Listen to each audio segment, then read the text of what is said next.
Alors un super coucou les amis. Ouais, je suis super content de vous retrouver. Aujourd'hui on va faire une petite vidéo parce que je parlais justement avec un ami, un super bon jardinier. Et vous vous rappelez, il y a une semaine on en avait parlé déjà, hein. Alors passé le 8 septembre, semer du persil, il montera moins vite. Voilà, donc on va faire un petit peu de semis de persil dans notre petit bac, là, ici, tout simplement. Alors, soit vous prenez du terreau, soit vous prenez de la terre de jardin. Voilà, j'ai commencé à l'humidifier un peu. Voilà, et ce que j'ai fait, alors vous voyez, en ce moment, c'est le moment de récupérer. En ce moment, c'est le moment où on récupère les graines de persil. Regardez comment elles sont sèches. Alors, ça nous ferme des petits pompons comme ça. Voilà, et donc je récupère, voilà. On va en semer un petit peu, comme ça je le donnerai à ma belle-mère. Elle aura du persil en début d'hiver. Il sera tout petit, mais au mois de mars-avril, s'il est un petit peu abrité au sud, au soleil, et ben, il va venir très très beau, très très vite, hein. Alors voilà, donc n'oubliez pas, après le 8 septembre, semer du persil, il montera moins vite. Allez, on attaque ça. Alors on va procéder à une chose alors que j'ai vue là dans une vidéo qui était vraiment formidable. C'est vrai que c'est formidable. Et ce monsieur, justement, il connaissait, hein. Voilà, alors j'ai mis mes graines de persil, et d'ailleurs je remercie un ami jardinier qui m'avait confié ce, ce principe, et c'est un principe vraiment superbe, hein. Alors pendant 2 jours, j'ai mis mes graines de persil dans de l'eau, parce que le persil est long à venir, hein. Quand vous le semez sec comme ça, et vous le semez pendant vous le semez, il va mettre en moyenne plus de 20 jours, 20 on dit 20, 21 jours pour germer, hein. Voilà, le fait de le mettre 2 jours dans l'eau, on va gagner du temps, hein. Alors, et le fait, alors vous faites des petits trous, vous voyez, des petits trous pour laisser passer les graines, hein, c'est important. Donc ça permet ainsi de saupoudrer, enfin saupoudrer, ça permet de répartir beaucoup mieux les graines, ça j'en suis sûr.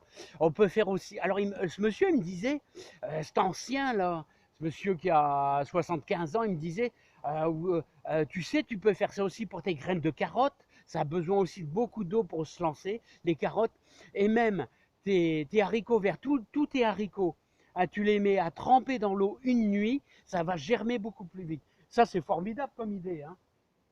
Alors voilà ce qu'on va faire.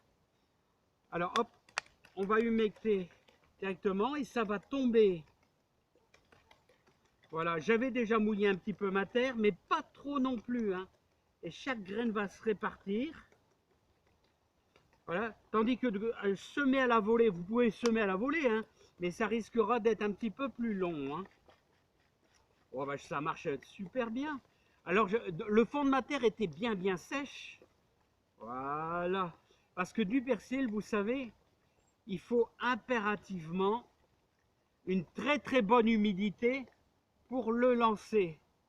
Regardez, il y aura presque plus de graines, hein, presque plus de graines, c'est incroyable. Ça fonctionne super bien. Voilà, on peut dire que là, ça sera bien réparti, hein. Voilà, il me reste un tout petit peu, hein. Voilà, on y mettra une terre la plus fine possible. Alors n'oubliez pas, vous pouvez faire du terreau, hein. Mais n'oubliez jamais qu'il faut jamais trop enterrer les graines, hein. On les enterre pas, hein, on les met. C'est un petit peu en surface et c'est tout. Voilà les amis. Vous voyez, c'est facile à semer du persil, hein. Je vais vous faire ça, vous faire voir ça de près. Regardez. Ensuite, après, il y aura encore un petit truc à faire important. Alors voilà les amis, c'est pas fini, hein. Ensuite, vous prenez un petit linge, une vieille serviette, n'importe quoi, en coton tout simplement, qu'on va humidifier, hein. Voilà, c'est pour dire de garder l'humidité, hein. Et vous savez, vous pouvez faire exactement le même principe, vous voyez, bien humide, le même principe pour la mâche, hein, qu'on va mettre dessus et qu'on va simplement Voilà. Rabattre. Voilà. Alors ça permettra votre terre de garder l'humidité, d'avoir un excès d'humidité et vous verrez que votre persil va germer beaucoup plus vite, hein. Alors on devrait gagner du temps, hein. Je pense que d'ici, au lieu d'avoir 21 jours, on aura peut-être 13, 14 jours. Voilà. Bon. Et l'idéal, ça serait de mettre ça. On va mettre ça dans la serre. Et n'oubliez pas, toujours garder cette terre humide, hein. Vous voyez, c'est simple, hein. Bon, allez, on va passer à autre chose aussi, hein. Il y a des trucs hyper importants que je voudrais vous faire voir. Alors les amis, vous voyez comment il manque d'eau, hein. J'ai jamais eu des arômes aussi euh, aussi affreux, ou vraiment pas beau. Pourquoi? Parce qu'il manque d'eau, hein. C'est dingue, il pleut quasiment plus. Alors regardez, quand vous avez une fleur qui est fécondée, regardez ça. Et ben ce sont des graines. Et j'ai déjà eu des belles réussites, c'est-à-dire ces graines tombent sur le sol comme ça, et ça se ressème tout seul. Alors vous voyez, ça c'est des graines, la fleur a été fécondée, et donc vous mettez ceci à sécher un petit peu, et dans un bon terreau, vous allez réussir à obtenir des petits arômes, tout simplement, hein. Il faut y penser, hein. J'ai déjà vu cette multiplication, j'en ai déjà eu, là. C'est assez lent, c'est assez long, mais regardez encore une là, une petite là, hein. Mais c'est important pour ceux qui veulent faire des arômes. Alors, c'est une plante semi-aquatique, c'est pour ça qu'elle souffre, hein. Au bord d'un étang, ça serait vraiment phénoménal. D'ailleurs, j'en ai un peu là-bas, mais l'étang descend tellement bas que c'est pas évident, hein. Ça souffre beaucoup. Alors les amis, je voulais, pour terminer, parler un petit peu des roses trémières. Vous voyez, c'est la fin. Elles nous font les dernières fleurs et les dernières graines. C'est bourré de graines, hein. Et je vais vous dire, et c'est pas à cet endroit-ci, là où vous avez de la terre, où elles font plein de petits plants, de choses comme ça. C'est étonnant, hein. C'est toujours dans les cailloux. C'est toujours dans les cailloux. Regardez, pleine de petites roses trémières. Alors, qu'est-ce que ça veut dire? Eh ben, ça veut dire tout simplement qu'elles s'y plaisent là. Pourquoi? Parce que le terrain est hyper bien drainé, hein. C'est hyper bien drainé. J'avais vu en vacances deux pieds de romarin magnifiques. Et vous savez, qui étaient surélevés sur une terrasse surélevée avec des petits bacs là, avec très peu d'eau. Et je m'étais mis à analyser dans quelle terre c'était. Ben, c'est une terre sablonneuse avec des cailloux, du terreau et des cailloux, des petits cailloux. Alors donc, si on veut faire des boutures, si on veut réaliser quelque chose pour qu'il s'acclimate bien, donc il faut un terrain vraiment bien drainé, hein. C'est important. Respectons la plante et là on aura le maximum de réussite.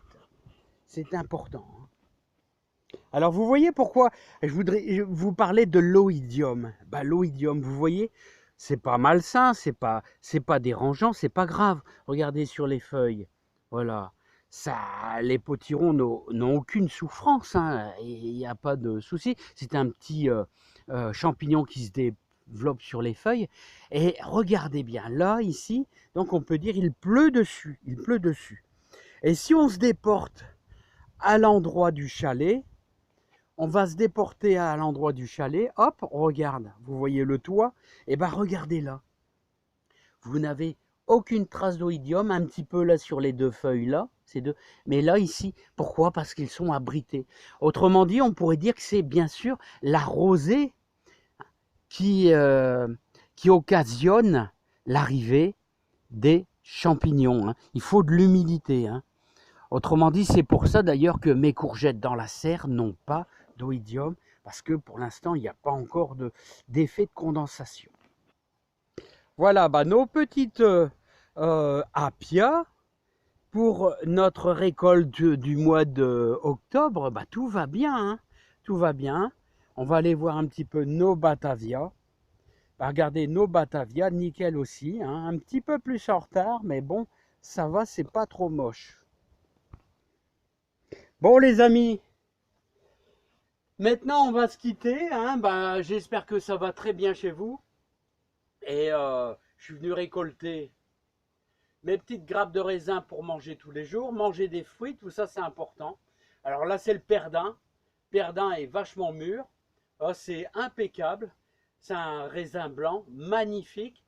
Et j'ai vu que en ce moment, dans le sud-ouest, on récolte le chasselas, hein. Bah voilà, regardez mon beau perdin. Allez, je vous dis à bientôt, plein de bonnes choses pour vous et plein de réussite dans vos jardins. Et on s'entraide, hein, les amis. Au revoir.